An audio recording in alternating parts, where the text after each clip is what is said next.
Qui n'a jamais vécu une relation toxique avec quelqu'un dans sa vie, que ce soit enfant, adolescent ou adulte? On a tous déjà connu une personne difficile ou toxique dans notre entourage, une personne qui nous empêche d'avancer et d'évoluer au quotidien. Dans cette vidéo, je vais vous donner quelques clés pour vous apprendre à gérer au mieux les relations avec les personnes toxiques. Bonjour à tous, je suis Sylvain de Gaïa Méditation. Si vous êtes nouveau sur la chaîne et que vous êtes intéressé par le développement personnel et spirituel de manière générale, n'hésitez pas à vous abonner pour suivre tous les contenus que nous publions. Avant de commencer, je tenais également à vous informer que nous avons ouvert récemment un canal Telegram dans lequel on partage encore plus de contenu sur l'éveil des consciences, alors n'hésitez pas à nous y rejoindre si ce n'est pas déjà fait. Vous pouvez également nous rejoindre sur Instagram et Facebook. Aujourd'hui, je vais donc vous parler des relations toxiques, vous dire comment identifier des personnes toxiques dans votre entourage et vous présenter quelques clés pour vous en protéger. Sachez qu'à tout moment, vous pouvez passer au chapitre qui vous intéresse en cliquant sur le minutage dans la description ou dans la barre de progression de la vidéo directement. Je vais commencer par un point primordial selon moi, la prise de conscience. Une des choses les plus importantes est d'être en mesure d'avoir une prise de conscience lorsque quelqu'un est toxique pour nous. Quand on côtoie une personne difficile, on se sent mal, on se sent vidé, fatigué, mais on ne réalise pas toujours que c'est justement cette personne qui nous épuise. Il est donc primordial de prendre conscience des émotions négatives qu'on peut ressentir afin d'identifier les personnes qui seraient mauvaises pour notre équilibre et notre bien-être. Une personne toxique peut être une personne qui vous empêche d'avancer, d'évoluer, de vous réaliser et de vivre à votre plein potentiel. Parce que cette personne est constamment derrière vous à solliciter votre attention pour tout et pour rien à la fois. Elle vous empêche de respirer, de dormir, de profiter de la vie et passe son temps à se plaindre, à se lamenter, à critiquer vos moindres faits et gestes, à créer de la frustration, de la culpabilité et j'en passe. Une personne toxique dit souvent du mal des autres, elle n'écoute pas les autres et elle ne s'écoute même pas elle-même. Elle est bien souvent égocentrique et parfois même narcissique. C'est le cas des pervers narcissiques par exemple. Tout le monde doit être disponible pour elle et le temps des autres a peu de valeur à ses yeux. Le monde tourne autour d'elle. Bien souvent, une personne toxique veut toujours avoir raison. Elle veut vous contrôler et vous dominer. Elle a parfois recours à la manipulation, au mensonge, au chantage et au harcèlement pour arriver à ses fins. Et dans les cas les plus graves, elle va même jusqu'à l'agression verbale ou physique. C'est souvent une personne capricieuse, jalouse et envieuse. Bref, vous l'avez compris, les personnes toxiques vous pompent votre énergie et peuvent impacter le moral et l'estime de vous-même. Elles peuvent littéralement détruire votre vie. Alors bien sûr, on ne retrouve pas forcément toutes ces caractéristiques réunies chez toutes les personnes toxiques.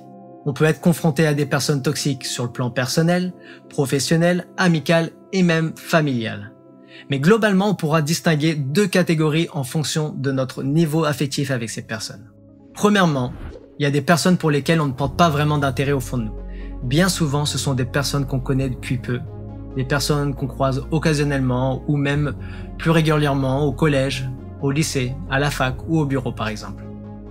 Mais en général, dans ce cas de figure, la solution pour gérer au mieux la relation, on la trouve par nous-mêmes et assez rapidement d'ailleurs. Si on veut créer de la distance avec ce type de personnes, on le fait naturellement sans avoir à trop forcer, tout simplement parce qu'on n'entretient pas de lien affectif avec elles. Toutefois, si le problème persiste, on pourra avoir recours à d'autres astuces que je vais évoquer par la suite. Parlons maintenant du deuxième groupe de personnes. Je mets dans cette catégorie les personnes qu'on apprécie. C'est le cas le plus délicat. Pourquoi? Tout simplement parce qu'on est attaché à ces personnes, on les aime profondément. Et il est tout à fait naturel d'avoir l'envie ou le besoin de rester à leur côté. Ces personnes sont bien souvent des membres de notre famille, nos parents, nos frères, nos sœurs, nos oncles, nos tantes, nos cousins, nos cousines, nos grands-parents, nos enfants. Mais parfois, ce sont aussi des personnes de notre cercle d'amis qu'on connaît depuis de nombreuses années, voire même depuis la naissance. Et c'est ce qui rend la chose encore plus compliquée. Je suis sûr que vous avez tous au moins une personne dans vos proches qui râle ou se plaint constamment. Une personne négative, instable, colérique, égoïste, qui vous sollicite régulièrement. Une personne en manque d'attention et qui s'écoute parler. Si vous essayez d'ailleurs de parler de vous, elle ne vous écoutera pas. Ses problèmes sont bien plus importants que les vôtres. Cette personne est sans cesse dans un processus de victimisation et vous dira « Je sais bien, je suis pas parfait, je suis pas parfaite, je sais bien que tu m'aimes pas, etc., etc. » Elle n'accepte jamais votre aide. Elle n'accepte en fait l'aide de personne, car personne n'arrive à son niveau. Et elle continue à vous déballer ses problèmes et ses souffrances. C'est ce qui l'anime et elle se nourrit justement de ça. Je dis pas que c'est bien de ne pas être à l'écoute, mais à un moment, on arrive tout simplement à saturation. Au final, on a beau apprécier ces personnes et être reconnaissant pour tout ce qu'elles nous ont apporté dans nos vies, on arrive à un point où l'on réalise qu'elles sont toxiques pour nous et qu'il faut faire quelque chose pour se protéger de leur énergie négative. Et ça peut faire mal car on veut pas forcément s'éloigner de ces personnes pour autant. Je vais maintenant vous donner quelques astuces qui vous permettront certainement d'améliorer les relations et pourquoi pas de régler les problèmes une bonne fois pour toutes. Les 5 clés que je vais présenter sont essentielles selon moi. Je rajouterai également à cette liste une technique bonus dont je vous parlerai en fin de vidéo. Première chose fondamentale dans notre relation avec les autres, c'est d'abord le travail sur nous-mêmes. Pourquoi commencer par ça? Parce que la perception qu'on a des autres est en fait totalement subjective. Elle est même souvent intimement liée à notre ego et à l'estime qu'on a de nous-mêmes. En gros, il va falloir s'efforcer de changer de regard sur la situation. Parfois, les personnes que l'on pense être toxiques ne le sont pas forcément, ou du moins, elles le sont à nos yeux par rapport à notre état émotionnel dans le moment présent. Avec un seuil de tolérance plus élevé, on ne perçoit plus les autres de la même manière. Prenons un exemple. Si quelqu'un ne partage pas notre avis, notre ego peut être touché parce qu'on est persuadé d'avoir la vérité, l'unique vérité, mais on n'a pas forcément le recul nécessaire pour rester objectif. Des deux côtés, on va chercher à convaincre l'autre et si chacun fait parler son ego, le ton monte, la tension s'installe et on rentre alors dans une dispute. Alors qu'en fait, on a peut-être juste à se placer à la place de l'autre pour avoir une autre perspective. C'est l'histoire du 6 ou du 9. Si deux personnes se trouvent face à face et qu'au milieu, on place une feuille avec écrit dessus soit le chiffre 6, soit le chiffre 9, quoi qu'il arrive, l'un des deux verra un 6 et l'autre un 9. Tout est une question de perspective. Si vous pensez avoir raison, ça ne veut pas dire que l'autre a tort. Alors maintenant, vous allez me demander comment travailler sur soi. Travailler sur soi, en gros, c'est reprogrammer son subconscient. Alors je vais pas rentrer trop en détail sur ce sujet car mon frère Romain a déjà publié des vidéos complètes sur la chaîne. Bien souvent, nos réactions envers les autres et nos ressentis sont le fruit de nos habitudes comportementales, installées dans notre subconscient depuis notre naissance. Nos réactions et nos comportements ont été façonnés par mimétisme de nos parents, de notre entourage et de notre environnement.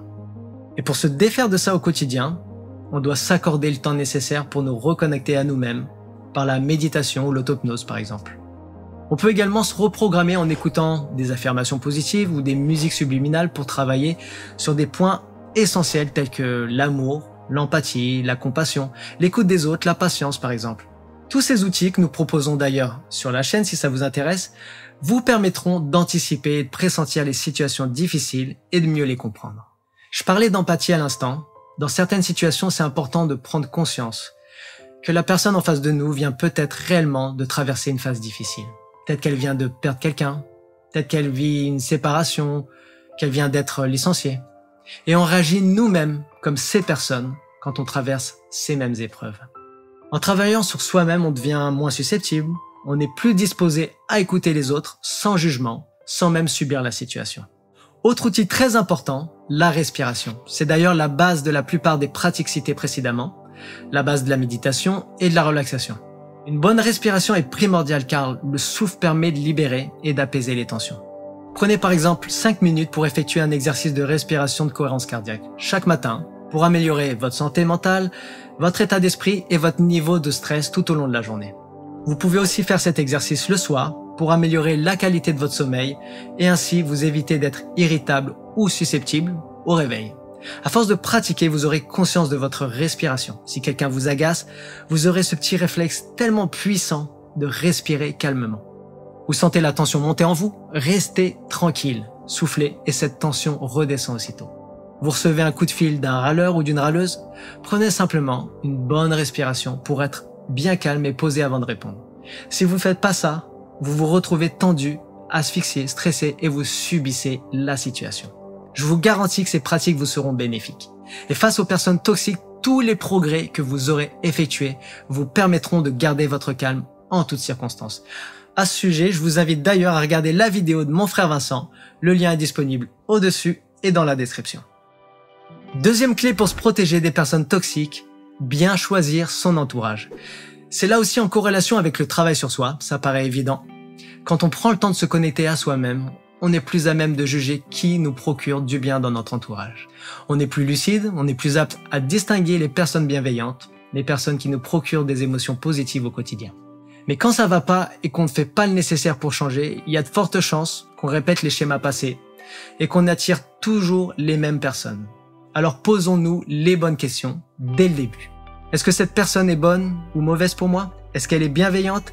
Est-ce que je me sens bien en sa présence? Ou est-ce qu'au contraire, je me sens mal au fond de moi? Avant de prendre des mesures radicales, on se doit d'essayer de communiquer. Une bonne communication peut parfois être la clé pour apaiser les relations toxiques. Par exemple, dans certaines familles, personne ne se parle. Il n'y a aucune communication et dès qu'un problème surgit, ça explose. Pareil au collège, au lycée, à la fac, au boulot. Au lieu que les personnes concernées communiquent directement entre elles, elles vont parler dans le dos, au risque d'empirer la situation. Le simple fait de communiquer avec les personnes concernées peut apaiser les tensions. Si ça passe, tant mieux, et si ça passe pas, on essaye autre chose. On peut par exemple essayer ce qu'on appelle le projet commun. Pour ce qui est des relations toxiques, le projet commun consiste à trouver un terrain d'entente, un projet ou un sujet de discussion en commun. Un thème autour duquel il n'y aura pas de tension ou d'animosité. Par exemple, vous arrivez au repas de Noël avec toute la famille, vous savez que vous vous embrouillez chaque année avec un tel ou un tel autour de discussions politiques, enfin, le truc classique quoi. Qu'est-ce que vous allez faire cette année pour éviter les tensions? Vous allez premièrement éviter d'aborder le sujet, et ensuite vous allez plutôt engager des conversations sur des thèmes plus détendus, vous allez proposer de faire une activité dans la joie, la bonne humeur et le partage, comme jouer à un jeu de société par exemple. Ça permettra au moins de prolonger des échanges et des moments sans conflit. Parfois même, à force de répéter des moments positifs autour de ces projets en commun, le positif prend le dessus sur le reste et les personnes finissent par s'ouvrir et vous découvrez un nouveau visage d'elles. Dans nos relations avec les autres, il faut aussi savoir fixer des limites. Quand je parle de limites, ça peut être des limites de temps qu'on passe avec les personnes. On peut se dire qu'on va pas rester plus de 10 ou 20 minutes avec une personne difficile au téléphone par exemple. Si une personne proche de vous dans votre cercle familial ou dans votre cercle d'amis commence à rentrer dans une conversation qui risque de déraper, vous stoppez tout de suite. Il faut savoir dire stop. Vous avez le droit de dire stop, je préfère pas parler de ceci ou de cela. Si la personne insiste, ne rentrez pas dans son jeu psychologique. Elle attend que ça. Affirmez donc votre choix et vos limites. C'est aussi faire un cadeau à l'autre que de pas rentrer dans son jeu. Employez par exemple la méthode du disque rayé, qui consiste simplement à renvoyer l'autre personne à son avis en disant juste « Ok, c'est ton avis ». Et ne cherchez pas à la convaincre, passez tout simplement à autre chose. Si elle insiste, répétez encore « C'est ton avis ». Rien de plus. Quand on a déjà tout essayé et que les mêmes problèmes reviennent avec les mêmes personnes, il faut savoir créer de l'espace avec elles. Créer de l'espace, ça veut dire deux choses. S'éloigner physiquement de ces personnes, mais aussi ne plus ou quasiment plus être en contact direct avec elles pendant un certain temps du moins. Ça veut pas dire que c'est définitif, mais il faut que ça soit suffisamment long et marqué pour nous permettre d'aller mieux. Dès lors qu'on crée un espace, l'univers est disposé à nous apporter quelque chose de nouveau et de meilleur. Mais si au contraire on préfère entretenir une relation toxique, on est autant responsable que l'autre et rien ne s'améliore. Créer de l'espace peut être temporaire, mais ça peut devenir permanent si à chaque fois que vous redonnez la place à l'autre, vous retrouvez cette énergie négative qui circule. Un moyen d'éviter de la méchanceté et la négativité, c'est de s'éloigner des personnes toxiques, suffisamment loin et le plus rapidement possible. C'est le cas avec les personnes agressives ou violentes. Alors je suis pas un expert, et c'est un sujet délicat. Mais il est évident que dans ces cas extrêmes, si on ne bouge pas, si on ne fait rien, on reste tétanisé et asphyxié, et on laisse la peur nous envahir.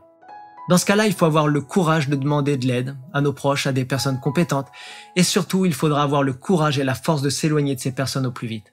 Ça nous amène d'ailleurs à un point important sur l'éloignement qui est l'acceptation. Souvent, on reste attaché à quelqu'un et c'est notre ego qui nous pousse à continuer de côtoyer une personne toxique de manière régulière.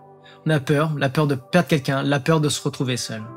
Quand c'est nécessaire, quand ça va trop loin, il faut alors se détacher et être prêt à accepter la séparation par exemple. C'est loin d'être facile et j'en reviens là aussi à la clé numéro 1 qui est le travail sur soi, qui nous permettra de trouver cette force et ce courage en nous. Je viens de présenter 5 conseils importants selon moi. Travailler sur soi pour changer notre perception des autres, bien choisir notre entourage, essayer de mieux communiquer, fixer des limites et enfin créer de l'espace. Si vous avez d'autres conseils, n'hésitez surtout pas à les partager en commentaire. Restez encore un petit peu pour un petit bonus original à expérimenter que je vous présente en fin de vidéo. Bien souvent, les personnes ne sont pas toxiques parce qu'elles l'ont voulu. Comme je le disais en début de vidéo, leurs comportements sont issus de leur propre programmation depuis leur enfance. Et c'est justement en ce sens qu'il est important de se protéger de ces rapports toxiques d'une certaine manière. Leur comportement peut impacter nos vies jusqu'au point où l'on commence à nous synchroniser avec leur comportement, à adopter les mêmes traits de caractère, à répandre la même négativité sur d'autres personnes. On va commencer à raconter autour de nous qu'un tel ou un tel est toxique, on va raconter nos soucis, on va commencer à se plaindre, et parfois on finit par ressembler à ces mêmes personnes. Tout ça pour dire qu'on ne doit pas oublier de se regarder dans la glace, pour devenir une personne meilleure chaque jour, pour être en mesure de cultiver l'amour, le pardon au quotidien, afin de ne pas devenir toxique pour quelqu'un d'autre à notre tour. Restons bienveillants les uns envers les autres. Si vous êtes toujours avec moi, alors je vous invite à essayer une technique tout à fait originale que vous pourrez expérimenter dans certains cas. Je la classe pas avec les clés que j'ai évoquées précédemment, parce que l'approche est totalement différente. Rien que le nom est original. Il s'agit de la technique du congélateur ou technique du frigo. Pour en savoir plus sur cette technique, je vous invite à cliquer sur la fiche qui s'affiche au-dessus ou sur la vidéo qui va s'afficher à l'écran si la vidéo est déjà disponible. Sur ces paroles, je vous souhaite sincèrement de meilleures relations avec vos proches. N'hésitez pas à nous faire part de vos témoignages en commentaire, à vous abonner, à liker la vidéo si elle vous a été utile et surtout à la partager à des proches qui pourraient en avoir besoin. En attendant la prochaine vidéo, je vous dis à bientôt et portez-vous bien.